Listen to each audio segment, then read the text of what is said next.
አንዴ ይባላል አንድ ኢማም ከሰለፎች ውስጥ መስጂድ ኢማም ናቸው ሊያሰግዱ ገቡ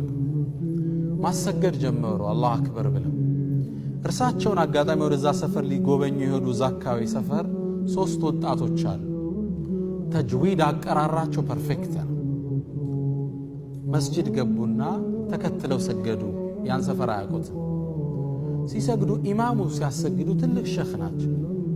ግን ተጅዊዳቸው ደካማ ነበር አንደበታቸው ብዙ አይሰማ እና እንደምንም አድርገው ሶላቱን ሲያሰግዱት እነዛ ሰዎች ሶላት ላይ ሆነ ወጣቶቹ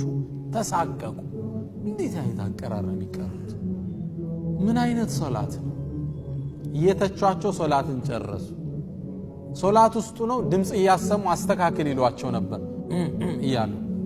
ሰበርከው ምናምን ለማለት ሶላት አለቀ ዞር ሲሉ አዩዋቸው ወጣቶች ናቸው ተግባቡ ከዛ ሲቀሩ ሰሟቸው ተጅዊዳቸው ፐርፌክት ከዛም ሶላት አለቀ ወጣቶቹ ወጡ ስላሰጋገዳቸው እየተቹ ያወሩ ጉዞ ጀመሩ በረሃውን ሲያቋርጡ አንድ ትልቅ አንበሳ ፊት ለፊታቸው መጣ የት ይግቡ ሩጫ ተጀመረ ዛፍ ላይ ተንጠለጠሉ እንዴት ይውረዱ አንበሳው ቆሟል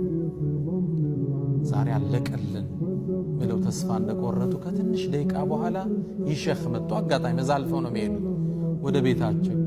ሲያዩዋቸው ዛፍ ላይ ተንጠልጥለዋል ከታች አንበሳ ይጮሃል ከዛም ሰውየው መጡና አንበሳውን ሂድ እዚህ ቦታ ልቀቅ ብለው ሲመቱት ጥሎ ሄደ ፈርቷቸው ሮጠ ዛ ልጆቹን ወረዱ አሏቸውና ከወረዱ በኋላ አያችሁ ወጣቶች አሉ ምላሳችሁን አጸዳችሁ ልባችሁን ረስታችሁ አንበሳ አስፈራችሁ አሏቸው እኛ ልባችን አጸዳን ምላሳችን ቢወላገድም አንበሳ ፈራና አሏቸው ግልጽ ነው ምላስ አይጽዳ ያልና አይደለም መልእክቱ ትልቁ ትኩረት ግን ለውስጥ ይሰጥ